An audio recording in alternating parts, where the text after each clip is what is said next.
Makoto Misumi's existence is irrevocably altered when Tsukuyomi, the moon god from ancient Japanese legends, reclaims him for a unique mission. Tsukuyomi reveals to him the existence of an ancestral commitment made by his parents, beings originating from a different dimension, which dictates that Makoto must undertake a journey to that world.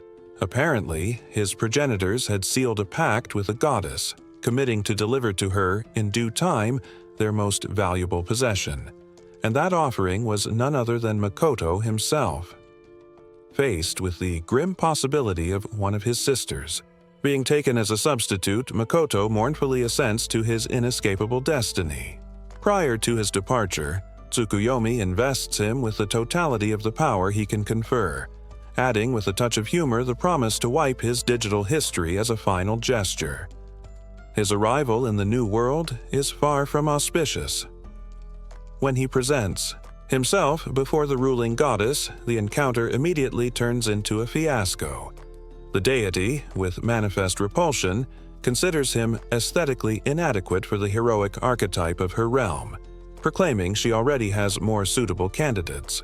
With palpable disdain, she relegates him to the desolate confines of the world, the dumping ground for lower-category creatures.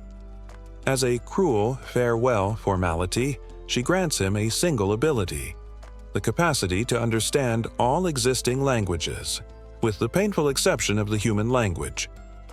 In the blackness of the abyss into which he is thrown, Tsukuyomi fleetingly manifests to inform Makoto that, freed from his unborn heroic role, he now possesses the autonomy to forge his own path. He further reveals that the vicissitudes and hardships of his previous life will transmute into a considerable source of power in this new and challenging reality. Finally, Makoto impacts a barren and desolate wasteland. After 3 days of aimless wandering, when loneliness began to seep deep, a distant voice imploring for help breaks the silence.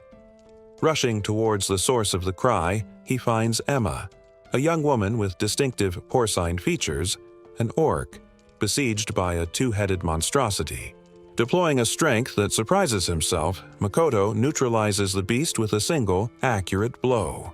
Emma, initially overcome by terror but then astonished to discover that a human understands her dialect, confesses that her destination was the Divine Mountain, where she would offer herself in sacrifice to the local deity, Shin, hoping to dispel a persistent fog that blighted her community's harvests. In a gesture of gratitude, Emma leads Makoto to her home.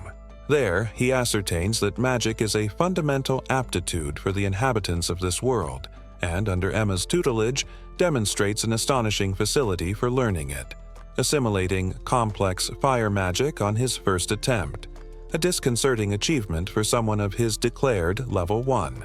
Resolved to prevent Emma's sacrifice, Makoto, evoking his archery club skills, materializes a fiery bow and fires an arrow towards the mountain's entrance. The projectile not only pulverizes the gate, but also injures a group of men, unmasking their ruse. They were using Shin's name to subjugate the orcs. Such profanation triggers the eruption of the authentic Shin, a colossal crimson dragon that emerges enveloped in a scarlet mist. Despite the vision-impairing mist, Makoto skillfully eludes the dragon's attacks, aided by a newly discovered sensory ability.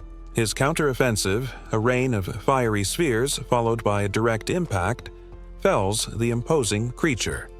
However, in a moment of carelessness, Shin traps him in an illusory snare, where he relives an emotional confession from Nikumi, a clubmate, for whom he had affection. The awareness of his own low self-esteem allows him to discern the falsity of the scene, and Makoto tears through the veil of illusion, understanding that Tsukuyomi's gift grants him the faculty to manipulate his surroundings at will. Shin, profoundly impressed by his might and after having glimpsed fragments of his memories, proposes a pact of companionship.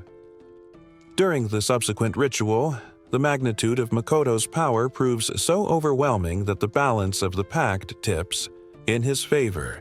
He rises as the master, and Shin transmutes into a slender woman of human appearance. Shin, renamed by Makoto as Tomoe, in tribute to a legendary samurai warrior, then presents him with her demiplane, an extra-dimensional domain now, under his influence. To the stupefaction of both, this space, once a gloomy abyss, has flourished under Makoto's influence, becoming an exuberant and fertile paradise, even bearing fruits he recognizes from Earth. Aware that the main goddess cannot exert her power, in this sanctuary, Makoto begins to conceive the idea of erecting a city there. Remembering the original misunderstanding about the orc sacrifices, a matter of which Shin had no knowledge, they return to the village just in time to meet Emma. Once the confusion is clarified, a celebration is organized.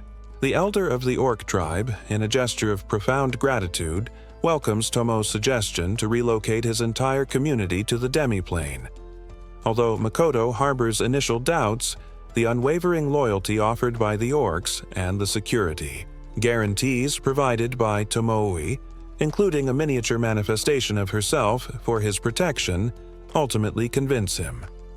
While the orcs fervently begin the construction of their new settlement, Makoto dedicates himself to perfecting his magical arts, and Tomoe immerses herself with fascination in Makoto's memories, delighting in historical dramas from his world.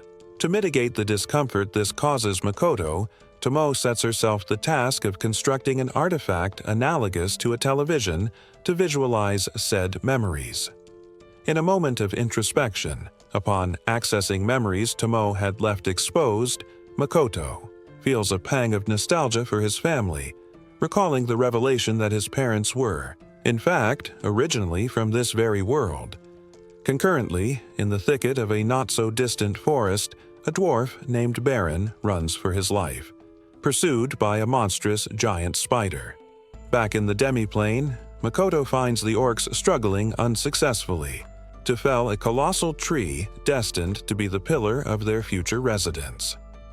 Lending his aid, Makoto uses his Kai ability to enhance his strength, managing not only to topple the tree, but also to lift it with astonishing ease. He also ascertains his capacity to heal wounds without any mana consumption, a blessing for which he silently thanks Tsukuyomi. Moments later, Tomoe reappears accompanied by the injured dwarf she had found. She informs him that she crossed paths with an old adversary, the same giant spider that now, attracted by the trail of blood from a wound on Makoto's hand, violently bursts into the demiplane. Tomoe, with implicit confidence in Makoto's capabilities, decides to stay on the sidelines. The spider, afflicted by a curse of perpetual hunger, launches an attack. Makoto confronts it with fire, but the creature's regenerative capacity is prodigious. Despite suffering a penetrating wound, Makoto unleashes a furious barrage of fiery projectiles, culminating in a devastating water arrow before succumbing to exhaustion. The spider, far from finishing him off, seems to have developed respect or fascination for him after the intense battle. Following a new suggestion from Tomoe, a contract is established while Makoto remains unconscious. Upon regaining consciousness, another beautiful woman is by his side. It is the spider, now in human form. Makoto confronts Tomoe, annoyed by the formation of a pact without his explicit consent, but she defends her action as the most pragmatic alternative. The spider is then christened Mio.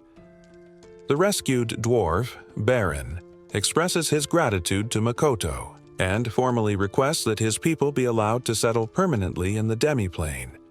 Makoto agrees almost immediately, but Tomoe intervenes, stipulating conditions. The dwarves must provide weapons and tools, as well as recognize Makoto as the lord of those lands. To facilitate his people's acceptance, Baron receives dragon scales from Tomoe as proof of power and good faith. Sometime later, Makoto is summoned by Tomoe and Mio. Both require formal names to be properly recognized by the demiplane's growing population. Although Makoto is initially irritated by the apparent triviality of the matter, he acquiesces and officially names them. In a general assembly, the new species that now make up their community are presented to all inhabitants, among them the mist lizards, Tomoe's faithful vassals, and the Arche, Mio's voracious followers, now pacified thanks to the infusion of Makoto's blood and mana.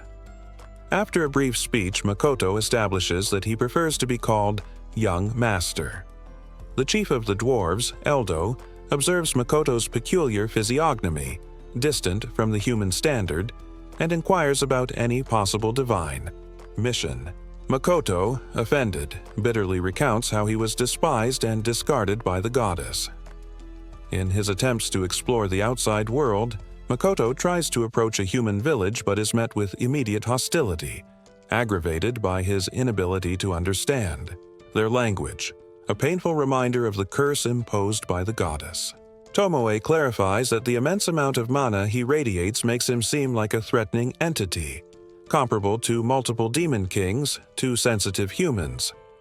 Emma suggests the technique of suppressing his mana. The magic expert, Rugu, provides him with a ring designed for this purpose, but the artifact is overwhelmed and instantly destroyed. While practicing common speech with Mio, Makoto discovers he can use his magic to write down translations of his thoughts. Rugu provides him with a new magic ring, which this time successfully manages to contain Makoto's mana, albeit with the warning that its capacity is finite and indicated by a color change. Clad in a cloak and mask, and presenting himself under the alias of Kuzunoha, a supposed scion of a wealthy merchant, Makoto finally manages to enter a human city. They head to the Adventurers Guild, where Tomoe and Mio are evaluated with power, levels that leave those present stunned, Tomoe surpassing level 1320 and Mio level 1500. Makoto, in an embarrassing contrast, is once again confirmed at level 1. That same night, his path crosses with that of a visibly distressed young woman named Ren. She tells them her sister, Toa, has been missing for over a month. Concurrently, Tomoe easily neutralizes a group of bandits attempting to plunder their carriage, capturing one of them alive. Makoto interrogates the prisoner and discovers that she not only belongs to a faction of thieves within the guild, but also has some connection to Ren, and that To is being held by this same group. Upon observing a portrait of Toa, Makoto is shocked. The young woman bears an astonishing resemblance to Nikumi, that classmate from his old world. Moved by this revelation, he orders Tomoe and Mio to proceed with the rescue without delay. During the rescue operation, it is revealed that Ren and To had incurred a heavy debt in their failed attempt to become adventurers. Tomoe and Mio easily free Toa, but as they try to leave, they are intercepted by Mills, renowned as the most formidable adventurer in the city and, secretly, the leader of the bandit organization. While this is happening, Makoto has managed to sell the exotic fruits from his demiplane for a considerable sum of gold. Ren, who had been coerced into spying on him and attempting to rob him, struggles internally with guilt. Mills, upon noticing Tomoe's extraordinary power level, tries to recruit them for his cause, but both firmly reject him, reaffirming their loyalty to Makoto despite his modest official level. The imminent confrontation with Mills and the resolution of the sisters' predicament are shaping up to be the next challenge in Makoto's increasingly intricate and surprising journey in this new world.